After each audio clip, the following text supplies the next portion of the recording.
viviendo todo lo que se vive, digamos, en las exportaciones. ¿Algunos de ustedes están directamente ligados a exportaciones? Todos están en institutos, en instituciones gubernamentales. Bueno, en algún momento estuve viendo exportaciones para productos pesqueros y acuícolas. ¿Hace cuánto? Antes de la pandemia. Sí, no, eso. Sí. Ya estamos en eso. Todo se ha modificado, incluso Sí. uno mismo ha ido cambiando los criterios de muchos temas. Entonces vamos a iniciar.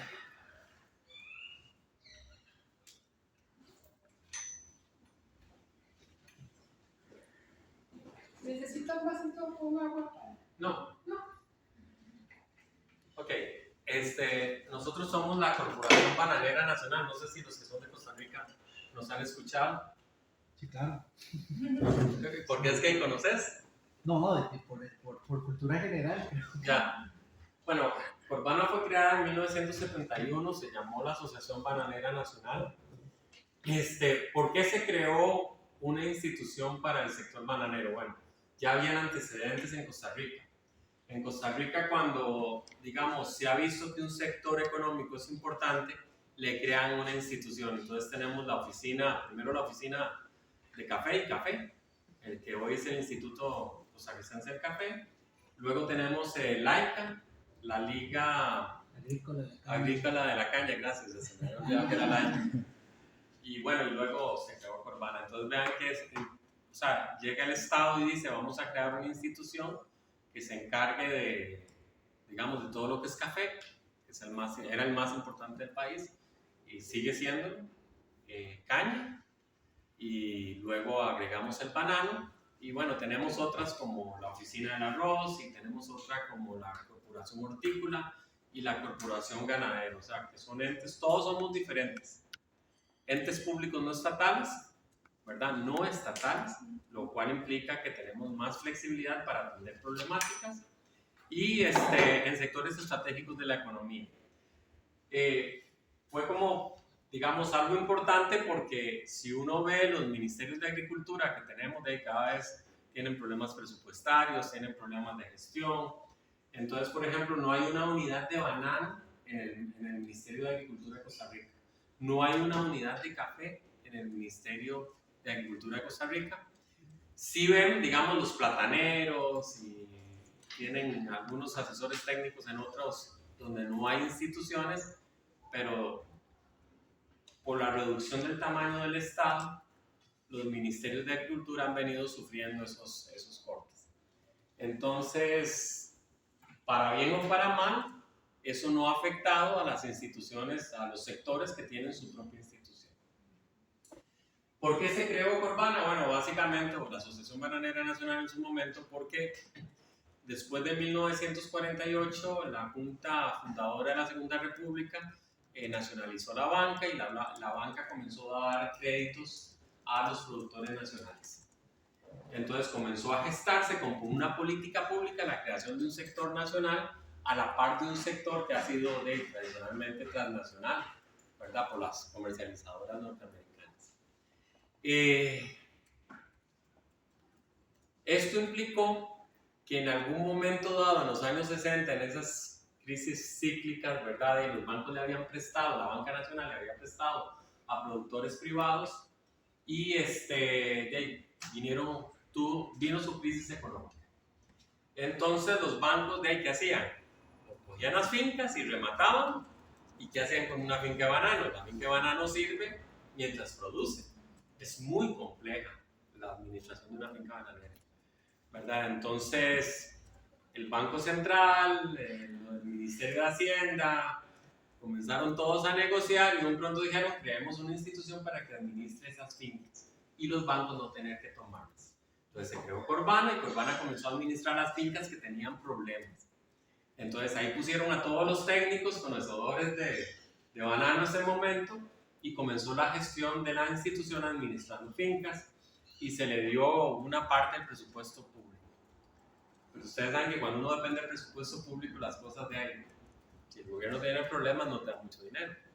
Entonces lo que pasó fue que en 1990 se creó un impuesto para financiar la institución y ya con eso se le dio, digamos, una autonomía operacional sin estar dependiendo del presupuesto. Por supuesto que incluso en estas fincas iniciales, todas fueron devueltas a sus dueños. Yo creo que en los 90, cuando yo llegué, habían 2 que las adquirimos y se revendieron. Pero casi que el 80-90% de las fincas que se administraron, todas salieron adelante, tuvieron ganancias y bueno, esos propietarios las vendieron, pero digamos todo estuvo bastante bien. O sea, ese primer experimento funcionó. Algo que yo les decía en aquel bendito foro inicial, ¿verdad? Que el derecho es coacción y coerción. O sea, todas las normas jurídicas tienen coerción, es una característica abstracta, es decir, obligan a cumplirlas. Pero que el derecho por sí solo no sirve para nada. ¿Se acuerdan por qué no servía para nada el derecho por sí solo? Porque se ocupa una institución. O sea, una institución que llegue y te agarre y te lleve a la cárcel. Eso se llama coacción. Entonces, el derecho es pura paja si no tenemos una institucionalidad que lo aplique. Claro, salvo que la gente lo cumpla en Suecia, ¿verdad? Naturalmente, cumple el derecho, pagan impuestos sin que tenga que estar el fisco encima de uno, pero en América Latina no es así. Entonces nosotros ocupamos una institucionalidad para hacer cumplir las leyes. Cuando no hay institucionalidad, las leyes son de papel. Una de las cosas que, por ejemplo, hemos visto es que cuando estamos frente a las autoridades europeas, no se ofendan los que son de otros países, pero ¿hay alguien de Guatemala? Ok, puedo dar ese ejemplo. Entonces, ya más o menos capté qué países eran. Resulta que aquí, digamos, desde los años 90 en adelante, cortás un tronco de un árbol a la par de un río, te llegan todas las ONGs que hay. Te llega CETENA, te llega el SENARA, te llega el MOP Hidráulicos, el MINAE, te llega la Inspección del Trabajo para ver si fue algún trabajo, o sea, te llega todo el Tribunal del Agua. O sea, usted no puede hacer eso en este país si corta un árbol que está en el área de protección de 10 metros. O sea, es imposible. Bueno, no es que no sea posible, sí es posible, pero se la juega muy feo. Y lo hemos visto, ¿verdad? Incluso una vez cayó un rayo y partió un árbol que estaba ahí y llegó el MINAE a ver si había sido por el rayo o que alguien lo cortó. O sea, que eso habla bien de una institucionalidad. En Guatemala desviaron un río para hacer un campo productivo. O sea, lo desviaron literalmente, no sé si era de caña o de banana. Y no pasó nada. O sea, nosotros nos enteramos porque conocemos a los productores y tal, pero no pasó nada. Entonces, esto es lo que se llama un dumping ambiental, ¿verdad? Porque entonces tenemos un reforzamiento de leyes laborales y ambientales. En el país las cumplen, pero otros países no. O sea, tenemos la misma normativa, pero no hay una institucionalidad que las cumpla. En América Latina particularmente es muy importante reforzar la institucionalidad. Es un déficit que tenemos. Y el refuerzo es importante por un motivo, porque somos países muy inestables institucionalmente. Y todo se debe, ¿quién era de Perú? ¿Cuál fue la primera gran crisis que se dio en Perú, en la colonia de los conquistadores? La guerra civil, la primera guerra civil. ¿De quién fue? Estaba entre los incas o los que estaban... Sí, los incas. Ya estaban conquistados, ya estaban casi sometidos. La parte agrícola, ¿no? La agrícola y la parte... No, entre los conquistadores. Ah, entre los conquistadores, no, eso sí no lo sé. Pizarro y ¿quién era el otro? Almagro, Diego de Almagro, entre Diego de ellos. Almagro. Entonces resulta entre que ellos, sí. llegan los conquistadores, arrasan, digamos, a la resistencia. Bueno, no fue fácil, ¿verdad? Fue por etapas. Y entonces, cuando ya están en el poder, cuando ya ganaron, aún teniendo enemigos alrededor, y comienza una guerra civil entre ellos. Ese es el reflejo de América Latina. ¿Por qué? Para controlar el Estado. Si usted controla el Estado, controla la violencia. Si controla la violencia, tiene el aparato institucional para someter a todos los indígenas que viven. Entonces, somos sociedades muy personalistas, muy inestables y poco institucionalizadas. Entonces, los países más institucionalizados son los que más han avanzado. Y esa es una lección de la historia que todos deberíamos mirar. Entonces, ¿cuál es el problema? Que, bueno, la institucionalidad es compleja. Se formalizan mucho las relaciones entre la sociedad, ¿verdad? Y eso es tal vez lo que tenemos que dar un paso en América Latina, y es lo que nos acusan en Europa. Entonces, en Europa están aprobando una serie de leyes porque toda América Latina la ven igual. O sea, yo que he vivido allá, bueno, a todos nos dicen sudacas, así que no se preocupe, ¿verdad? A todos de alguna forma en España nos dicen sudacas. Sudacas, es una forma despectiva de referirse a todos los de América Latina, ¿verdad? O sea, no importa si usted es mexicano, tico, puertorriqueño, argentino, todos ellos nos oyen cantar en el hablado, no distinguen como nosotros, que podemos distinguir. Digamos, yo puedo distinguir quién es de Costa Rica, los colombianos, los argentinos, los cubanos, uno más o menos diferencia, pero ellos no diferencian nada, solo oyen cantar.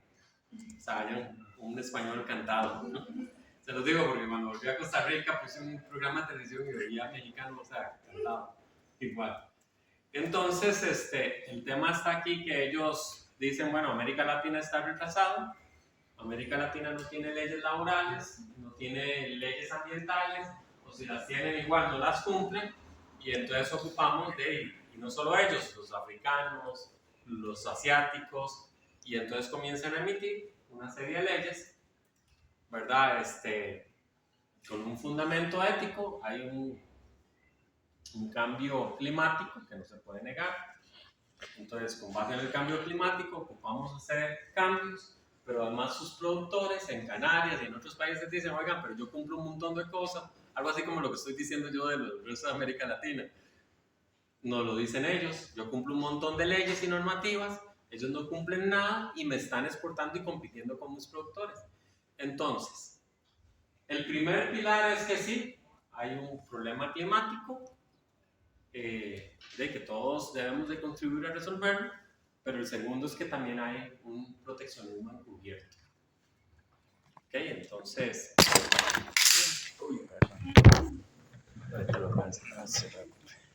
Entonces, todo esto que vamos a ver tiene un poco fundamento.